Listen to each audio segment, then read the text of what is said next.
उद्धवसाहेब ठाकरे साहेब, नांदेड लोकसभेचे आपले लाडकी उमेदवार वसंतरावजी चव्हाण साहेब, या पत्रकार परिषदेला उपस्थित काँग्रेस, राष्ट्रवादी, शिवसेनेचे सर्व पदाधिकारी उपस्थित आहेत। या सर्वांचं स्वागत करतो आणि सर्वप्रथम नांदेड लोकसभेचे उमेदवार आदरणीय वसंतराव चव्हाण साहेबांना विनंती करतो की आदरणीय पक्षप्रमुख उद्धव साहेबांचं त्यांनी स्वागत करावं।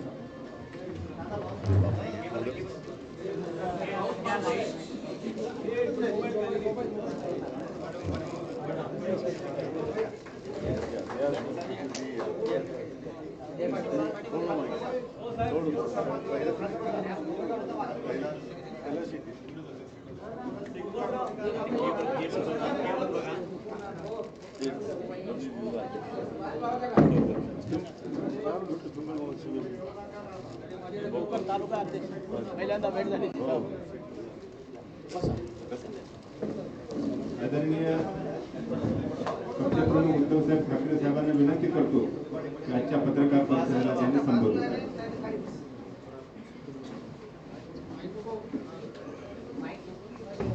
सर्व पत्रकारांचा मी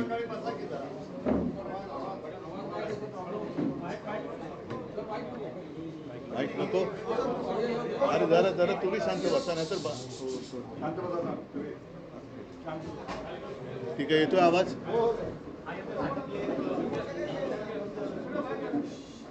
सर्व पत्रकारांचं मी स्वागत करतो। आज ही पत्रकार परिषद मी महाविकास आघाडीचे आपले उमेदवार वसंतराव यांच्या समर्थनार्थ किंवा प्रचारासाठी घेतली आहे, कारण आज 5 वाजता प्रचार संपतोय या टप्प्याचा। माझी पण इच्छा होती, ह्या सर्व माझ्या कार्यकर्त्यांची, काँग्रेसच्या, राष्ट्रवादीच्या सर्व मित्रपक्षांची इच्छा होती की एक सभा, जाहीर सभा नांदेडमध्ये घ्यावी, पण वेळेची जरा खेचाखेची सुरू आहे, त्यातून मध्येच पाऊस येतो। काल आपण पाहिलं आणि वसंतरावांना मी विनंती केली, कमल किशोरजी तुमचं सुद्धा स्वागत करतो, सगळ्यांचंच स्वागत करतो मी, त्यांना की माझे सर्व शिवसैनिक तुमच्या विजयासाठी अथक प्रयत्न तर करणार आणि तुम्ही विजयी तर नक्की होणारच आहात, पण वेळेची थोडीशी ओढाताण लक्षात घेऊन आपण जर का प्रेस कॉन्फरन्स घेतली तर बरं होईल। आणि वसंतरावजी आपण सुद्धा मोठ्या मनाने त्याला मान्यता दिली, त्याच्याबद्दल धन्यवाद देतोय। साधारणतः 19 साली देशात किंवा राज्यात पहिल्या प्रथम महाविकास आघाडीचं सरकार हे स्थापन झालं। मी पहिल्या प्रथम हा शब्द एवढ्यासाठी वापरला कारण काँग्रेस, राष्ट्रवादी आणि शिवसेना हे 2 टोकाचे 3 पक्ष होते, ते एकत्र आले, सरकार स्थापन केलं, त्याचं नेतृत्व माझ्याकडे होतं। मला 2.5 वर्षामध्ये काँग्रेस असो, राष्ट्रवादी असो, सर्वच मित्रपक्षांनी अत्यंत उत्तम सहकार्य केलं। मधल्या काळामध्ये जी गद्दारी झाली ती गद्दारी झाली नसती तर आज सुद्धा हे सरकार महाराष्ट्राला खूप पुढे घेऊन गेलं असतं। आता मात्र पहिल्या प्रथम आम्ही एकत्र येऊन निवडणुका लढतो आहोत, कारण हे सरकार असं होतं की निवडणुका आम्ही वेगळ्या लढलो होतो आणि सरकार स्थापन केलं होतं। अत्यंत चांगला ताळमेळ जसा त्यावेळेच्या सरकारमध्ये होता तसाच अत्यंत चांगला ताळमेळ आत्ताच्या आमच्या या निवडणुका लढण्याच्या प्रचारामध्ये दिसून येतो आहे। मी काल परभणीची सभा घेतली, परवा वर्धा आणि अमरावतीमध्ये सुद्धा दुपारची सभा होती, ती हॉलमध्ये घ्यावी लागली आणि बाहेर मंडप टाकण्यात आला। एकूणच काय की सगळीकडे सर्व मित्रपक्षांचे कार्यकर्ते हे जोमाने आणि एकदिलाने महाविकास आघाडीचे उमेदवार जिंकून आणण्यासाठी प्रयत्न करत आहेत आणि मला खात्री आहे की जिथे जिथे काँग्रेसचे उमेदवार आहेत त्यांची निशाणी हात आहे, राष्ट्रवादीची आहे त्यांची निशाणी तुतारी आहे आणि शिवसेनेची मशाल, तर जणू काही ह्या आपल्याच निशाण्या आहेत। अशा पद्धतीने सर्व मित्रपक्षांचे कार्यकर्ते हे अत्यंत प्रामाणिकपणे त्या मतदारसंघात काम करत आहेत आणि एवढी एकजूट, एवढी एक जिन्सीपणा आल्यानंतर विजय हा निश्चित असतो। एकूण जर का तुम्ही पाहिलं तर देशामध्ये हुकुमशाहीच्या विरुद्ध एक लाट उसळलेली आहे। आणि सगळ्यांच्या मनामध्ये भीती आहे की हे घटना बदलतील, हे संविधान बदलतील. आणि गेल्या काही वर्षातली त्यांची वाटचाल ही तशीच दिसते. म्हणजे वसंतराव, मला या प्रचाराच्या दरम्यान काही शेतकरी भेटतात, कारण ग्रामीण भागामध्ये शेतकऱ्यांमध्ये मोठा असंतोष आहे आणि शेतकऱ्यांना विचारण्याची गरज लागत नाही. शेतकरी दादा स्वतःहून समोरून येऊन सांगतोय की यावेळेला आमचं मत महाविकास आघाडीला आहे. म्हटलं का तुम्ही एवढ्या निश्चयाने आता का उतरलेला आहात? तर त्यांचं म्हणणं की एकतर महाविकास आघाडीच्या सरकारने आम्हाला कर्जमुक्त केलं होतं, इतर बऱ्याच काही गोष्टी त्यांनी मला सांगितल्या, पण सगळ्यात प्रमुख मुद्दा त्यांनी जो सांगितला, जो मला सुद्धा काळजाला भिडला, ते म्हणाले, अहो उद्धवजी, हे जे भाजपचं आहे मोदी सरकार, त्या मोदी सरकारने संकटाच्या काळात साथ देणाऱ्या शिवसेनेच्या सातबाऱ्याचं नाव लिहिलं, तर उद्या यांचं सरकार आल्यानंतर आमच्या सातबाऱ्यावरती दुसऱ्याचं नाव लिहिलं तर आम्ही कोणाकडे जायचं? म्हणजे आता त्यांना ही भीती वाटायला लागले की ज्या मोदीजींनी इथूनच नांदेडमध्ये आले होते का आणखीन कुठे शिवसेनेला नकली सेना म्हटलं, मग ते बोलले तुमच्या नावावरचा सातबारा, त्या सातबाऱ्यावरती खाडाखोड करून निवडणूक आयोगाच्या माध्यमातून यांनी सातबाऱ्यावरचं नाव बदललं. उद्या आमचा सातबारा खोडला आणि त्याच्यावरती दुसरं उपऱ्यांचं नाव लिहिलं तर आम्ही काय करणार? म्हणजे हा आता सातबारा बदलण्याचा एक जो धोका आहे हा शेतकऱ्याच्या लक्षात आलेला आहे. म्हणजे ते म्हणाले की तुम्ही एवढे सहकारी कठीण काळामध्ये तुम्ही त्यांच्यासोबत राहिलात आणि तुमच्याशी जर हे असे वागले असतील आणि वागत असतील आणि तुम्हाला आता नकली म्हणत असतील तर उद्या आम्हाला हे नकली शेतकरी म्हणतील, आमचा सातबारा चोरतील, आमची जमीन चोरतील आणि आम्ही काय करणार? कारण दात कोणाकडे मागणार? तर हा एक मोठा धोका हा त्यांच्या मनामध्ये दिसतोय. म्हणजेच काय की एकतर संपूर्ण 10 वर्षाचा नाकर्तेपणा यांच्या समोर आहे, त्याच्यानंतर यांची हुकुमशाही, जसं सुरतेमध्ये एक जादू झाली आणि भाजपचा उमेदवार जिंकला, ही अशी जादू करायला लागले तर आम्ही आणि सर्वसामान्य लोक काय शिल्लक राहणार? हा त्या शेतकऱ्याचा प्रश्न आहे. त्याच्याकडे माझ्याकडे उत्तर आहे, ते म्हणजे महाराष्ट्रामध्ये महाविकास आघाडी आणि देशामध्ये इंडिया आघाडी. तर अशा पद्धतीने ही निवडणूक होते आहे. एक घटना बदलण्याची, संविधान बदलण्याची भीती ही सर्वसामान्यांच्या मनामध्ये खोलवर रुजले, कारण यांनी गेल्या संसदेच्या अधिवेशनात समोरचे विरोधी पक्षाचे जवळपास 150 खासदार हे निलंबित करून आपल्याला पाहिजे तसं मनमानी करून काही कायदे हे पारित करून घेतले. म्हणजेच काय की हम करे सो कायदा. तर आता ह्याच्या विरुद्ध सगळी जनता एकवटलेली आहे. म्हणून वसंतरावजी, तुम्ही आणि संपूर्ण महाराष्ट्रातलेच, मला तर असं वाटतं की कदाचित 48चे 48 खासदार निवडून येतील. तर आणखीन तुम्हाला काय विचारायचं सांगा. राज्य बँक गैरव्यवहार प्रकरणात अजित पवार आणि सुमित्रा पवार यांना क्लीन चिट दिलेली आहे, काय वॉशिंग मशीनची जाहिरात आहे ना ती. त्यामुळे एकीकडे तुमची सुरक्षा व्यवस्था जी आहे ती कमी करण्यात आली, परंतु आता पार्थ पवार यांना मात्र वाय+ दर्जाची. मला कळलं, रॉकेट लॉन्चर, रणगाडे वगैरे वगैरे काय काय देतात त्यांना. आणि हेच झालेलं आहे, त्यांचे सगळे जे काही त्यांच्या आजूबाजूला असलेले गद्दार लोक आहेत, अगदी साधे, म्हणजे कोणाचं मी कामामुळे त्यांना मी कोणाला कमी लेखत नाही, पण अगदी घरामध्ये काम करणाऱ्यांसुद्धा Z+, Y+, Z ही काही दिले. आणि बाकी सुरक्षा, सर्वसामान्यांची सुरक्षा ही वाऱ्यावर पडलेली आहे. महिला सुरक्षित नाही आहेत. अगदी सलमान खानच्या घरासमोर सुद्धा गोळीबार होतो आहे. त्यांचाच एक आमदार गणपत गायकवाड, त्यांच्याच पक्षात कोणी ऐकत नाही म्हणून तो उद्विग्नतेने पोलीस स्टेशनमध्ये गोळीबार करतोय. तर सुरक्षा वाऱ्यावर पडलेली आहे, सर्वसामान्यांची सुरक्षा वाऱ्यावर आहे आणि यांच्यासोबतचे गद्दार आहेत त्यांना मात्र ते कडेकोट बंदोबस्तात ठेवत आहेत. आता त्या सुरक्षेचा खर्च कोण करतंय हा एक प्रश्न आहे. म्हणजे सर्वसामान्य माणूस ज्याची सुरक्षा तुम्ही उघड्यावर टाकले त्याच्याकडनं कर घेऊन तुम्ही गद्दारांची सुरक्षा करतात. लोकसभा निवडणूक बिनशर्त होते आहे, नेमकं लोकशाही हुकुमशाहीकडे जाते का?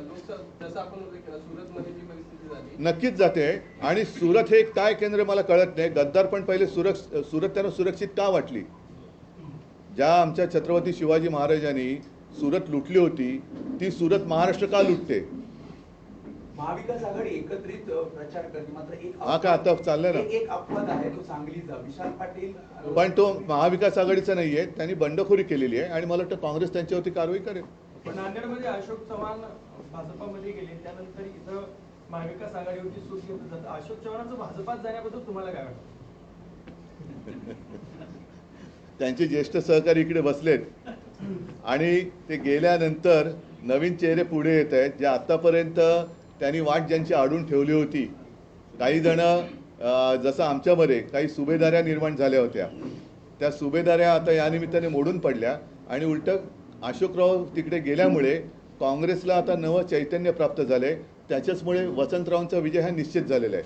कारण शेवटी असं आहे की हे मोठी झालेली किंवा मोठी केलेली लोक गद्दार झाली तरी जनता गद्दार होत नाही.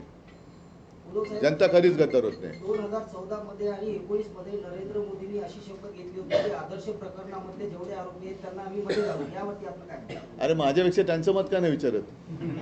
मी काय मत व्यक्त करणार? जे तुमचं मत आहे तेच माझं मत आहे.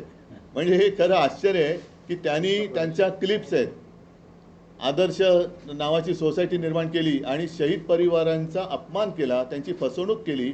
त्या आदर्श घोटाळ्याचा निकाल लागलेला नाही. आता परत ज्या अर्थी त्या अर्थी असं जर का लावायचं झाला तर ज्या अर्थी अशोकरावांना त्यांनी भाजपात घेतले, अगदी थेट राज्यसभेत पाठवलं आणि त्यांचं बरंचसं कौतुक त्यांनी व्यासपीठावर केलं, तेव्हा तर त्यांनी कमाल केली की पुट्टपर्ती साईबाबांचा त्यांनी एक संदर्भ दिला, तिथे ओळख झालेली. आणि मोदीजी जेव्हा राजकारणात नव्हते तेव्हापासून शंकररावजी चव्हाण हे राजकारणात होते, पण एवढी मोठी पदं भूषवूनसुद्धा एवढी विनम्रता मी पाहिली नाही. तर ती विनम्रता पाहिली ती स्वतः जर का बाणवली तर अधिक बरं होईल. आणि याचा अर्थ आता असा आहे की तुम्ही जर का तेव्हा म्हणाला होतात की शहीदांच्या परिवाराला फसवलं, तर त्या फसवणुकीमध्ये भाजप आता सामील झाला आहे, असंच माझं ठाम आणि स्पष्ट मत आहे. मुख्यमंत्री एकनाथ शिंदे यांनी तुमच्यावर एक गंभीर आरोप केलेला आहे की घटनाबाह्य लोकांवरती मी बोलत नाही. महाविकास आघाडीच्या काळामध्ये मला वारंवार अपमान व्हायचा. महाविकास आघाडीतले मी घटनाबाह्य लोकांवरती मी बोलत नाही.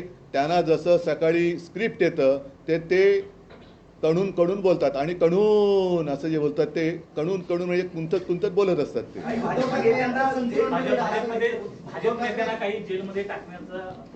त्याच्यावरती संजय राऊत यांनी काल अत्यंत उत्तम उत्तर दिलेलं आहे आणि ते उत्तर मला वाटतं तुम्ही काल माध्यमांनी दाखवलं असेल, नसेल तर कृपा करून दाखवा.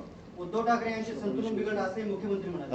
उद्धव ठाकरे यांचे संतुलन बिघडले असे मुख्यमंत्री म्हणाले. मी घटनाबाह्य लोकांवरती बोलत नाही आणि लोक त्यांना काय म्हणतायत हे जनतेत गेल्यावरती त्यांना कळते. महाआघाडीच्या किती जागा येतील महाराष्ट्रात? 48. आम्ही सगळ्या जागा लढवतोय आणि सगळ्या जागा जिंकण्याच्या ईर्षेने आणि जिद्दीने लढवतोय.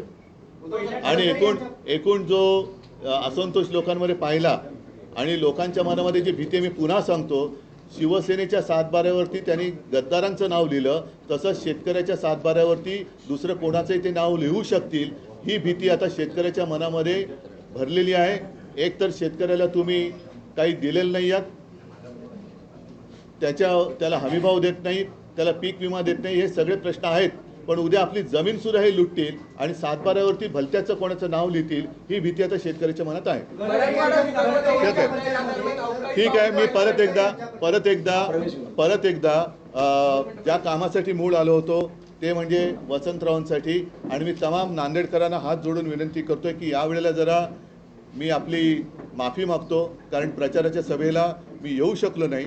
मात्र जसं कोरोनाच्या काळामध्ये मी फेसबुक लाईव्ह करत होतो, ज्याच्यावरनं माझ्यावरती टीका झाली, हरकत नाही, पण महाराष्ट्रातल्या जनतेने मला साथ दिली होती, तसंच आज चॅनलच्या माध्यमातून मी तमाम नांदेडच्या जनतेला सांगत आहे की आपल्यावरती येणारे हे हुकुमशाहीचं संकट आणि तुमच्याशी झालेली गद्दारी ह्याचा सूड उगवण्यासाठी महाविकास आघाडीचे वसंतराव चव्हाण यांना समोरच्याचा डिपॉझिट जप्त करून नांदेडमध्ये झालेला चिखल तुम्ही धुवून टाकाल ही मला खात्री आहे. सगळ्यांना धन्यवाद देतो. गडकरी यांच्या प्रचार सभेमध्ये शालेय मुलांचा समावेश. धन्यवाद. माझी आपल्या सर्वांना विनंती, 2 प्रवेश आहेत. प्रवेशासाठी मी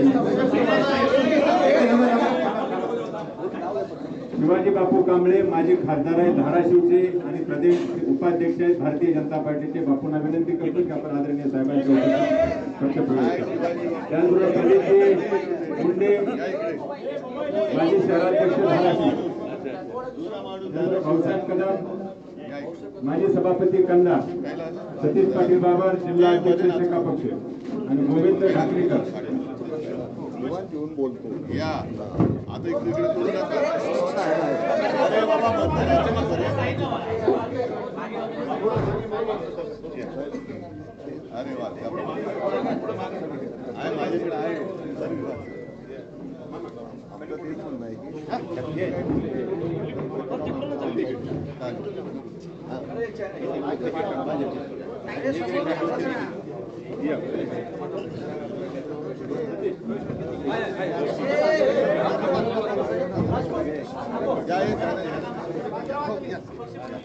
टाकू दे ना.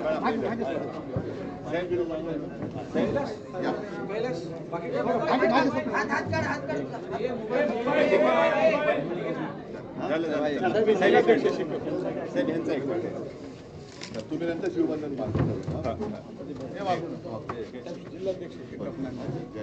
गोविंदी चला धन्यवाद. तुम्ही आता करून घ्या